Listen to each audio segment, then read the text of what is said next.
नमस्कार, daily current affairs में आपका स्वागत है। चलिए हम लोग एक एक करके देखते हैं कि आज का प्रश्न क्या है। जैसे है conference on future of jobs 2025, ठीक है। Conference on future of jobs 2025 का आयोजन कहाँ किया गया? क्या है? Conference on future of jobs 2025 का आयोजन कहाँ किया गया? तो ये क्या है? कहाँ किया गया है? नई दिल्ली में। कहाँ किया गया है? नई दिल्ली में। Conference on future of jobs का आयोजन कहाँ किया गया? नई दिल्ली में।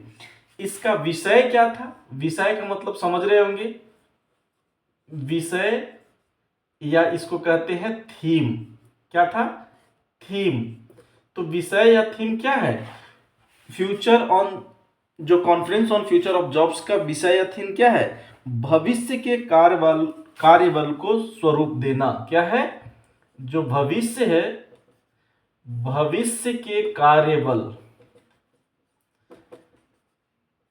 कार्यबल को स्वरूप देना। क्लियर? स्वरूप देना मतलब उसका एक निर्माण करना कि कैसे है, या इसमें है गतिशील दुनिया में विकास की गति को देना। एक और है विकासशील दुनिया में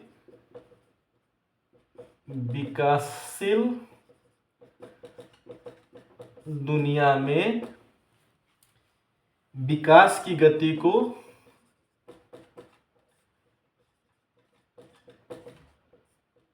विकास की गति देना। ठीक है ना? ये है क्या है? विकास की गति देना।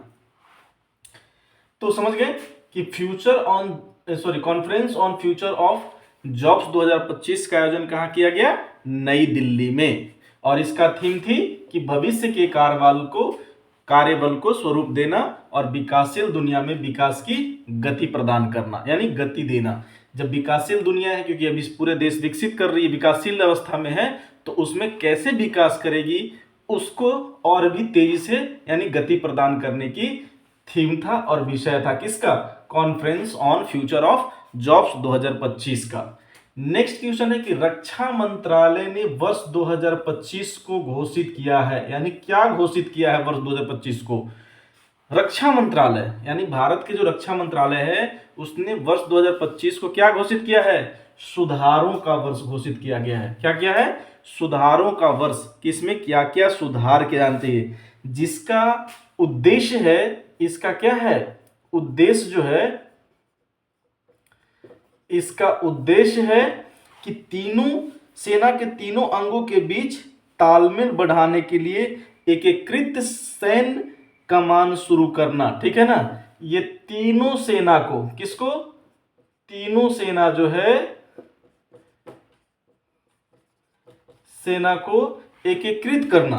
एकदम सिंपल सा है कि तीनों सेना के जो अंग है उसके बीच जो तालमेल बैठाने की बात करता है। क्या करता है? तालमेल बैठाने की बात करता है। ठीक है ना? तालमेल बैठाने की बात करता है। इसीलिए कहा गया है कि सुधारों का वर्ष। यानी कहीं क्वेश्चन आपसे पूछा जाए, प्रश्न आता हो कि रक्षा मंत्रालय ने वर्ष 2025 को क्या घोषित किया है या घोषित किया है, तो उसका मतलब है कि रक्षा मंत्रालय ने 25 को सुधारों का वर्ष घोषित किया है कि इसमें केवल क्या हो? पूरे सुधार हो। और किसमें सुधार हो? हमारा रक्षा क्षेत्र में सुधार हो। और रक्षा क्षेत्र में जो तीन सेना है के बीच जो तालमेल बैठाने की बात करता है, तो तीन सेना कौन कौन है? जिसके आर्मी बोलते हैं हम लोग। क्या है? आर्मी है, दूसरा वायुसेना है और तीसरा नौसेना है। ठीक है ना? इन तीनों के साथ जो है वो तालमेल बैठाने की बात करता है। तो यही है कि सुधारों का वर्ष है। सुधार किस प्रकार किया जा सकता है और कैसे किया जाएगा, ये रक्षा मंत्रालय के 2025 का उद्देश्य है। नेक्स्ट है कि हाल ही में चर्चा में रही मूसी नदी, याद रखेंगे ये मूसी नदी किस राज्य में बहती है? कौन सी नदी? मूसी नदी किस राज्य में बहती है? ये भी चर्चा में है कि मूसी नदी किस राज्य में बहती है। तो ये तेलंगाना में बहती है। कहाँ है? तेलंगाना में बहती है। अब सबसे पहले मूसी जो है वो दो नदियों के मिल से बनी है। कौन? इसी इसी नदी और प्लस मूसा, ये दोनों के मिलने से ये मूसी नदी का निर्माण हुआ। ठीक है ना, दो जलधारा है, इसी और मूसा नामक दो जलधारा को मिलकर के बनने वाली जो नदी है वो है मूसी नदी। और मूसी नदी कृष्णा नदी की सहायक नदी है, कृष्णा नदी की सहायक नदी है। ठीक है ना, ये कृष्णा नदी की सहायक नदी है मूसी नदी। ठीक है ना, क्या है, कृष्णा नदी की सहायक नदी है। और ये तेलंगाना के जो है रंगारेड्डी जिले में अनंतगिरी पहाड़ी से निकलती है। कहां से, रंगारेड्डी जिले के अनंतगिरी से, अनंतगिरी की पहाड़ी से निकलती है।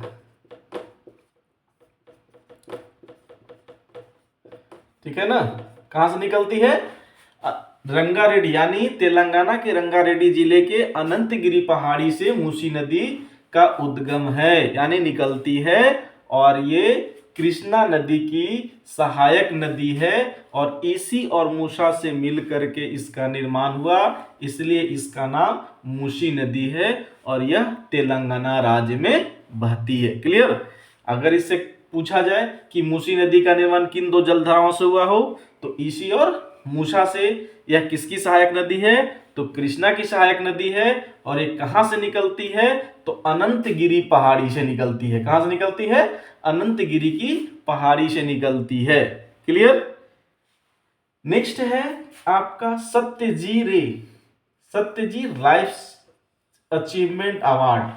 सत्यजीत रे लाइफ टाइम अचीवमेंट अवार्ड किसे प्रदान किया गया। ठीक है, तो ये इसे अपर्णा सेन को प्रदान किया गया, यानी सत्यजीत रे life time achievement award Aparna Sen को प्रदान किया गया।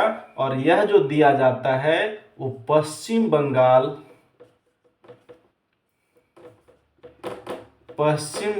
के जो है किसके द्वारा, पश्चिम बंगाल फिल्म पत्रकार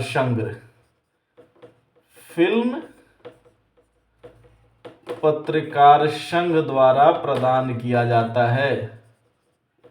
क्लियर। ये पश्चिम बंगाल के फिल्म पत्रकार संघ द्वारा सत्यजीत रे लाइफ टाइम अचीवमेंट अवार्ड प्रदान किया जाता है। यह वार्षिक अवार्ड है, प्रत्येक वर्ष प्रदान किया जाता है। तो इस वर्ष किसे दिया गया है, अपर्णा सेन को दिया गया है। क्लियर।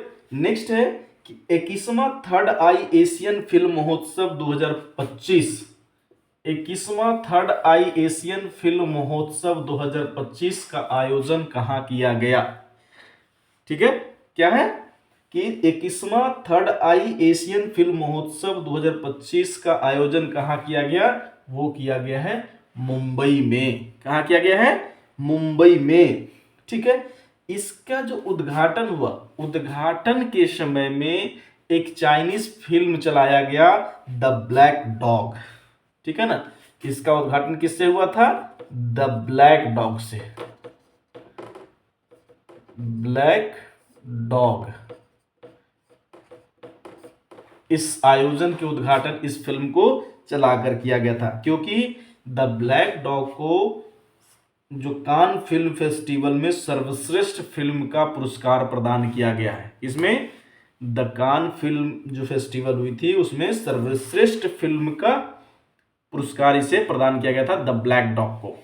और इसमें इस आयोजन में कितने 61 फिल्मों का चयन किया गया है। कितने का किया गया है, 61 फिल्म का चयन किया गया है। इसलिए कहा था 21वां थर्ड आई एशियन फिल्म महोत्सव 2025 का आयोजन कहाँ किया गया, तो मुंबई में। अगर प्रश्न ऐसा पूछता हो तो क्या कहेंगे, मुंबई में। यदि मेरी वीडियो अच्छा लगा हो तो चैनल को सब्सक्राइब करें, बेल आइकन को दबाएं और शेयर करना ना भूलें। थैंक यू, मिलते हैं अगले वीडियो में।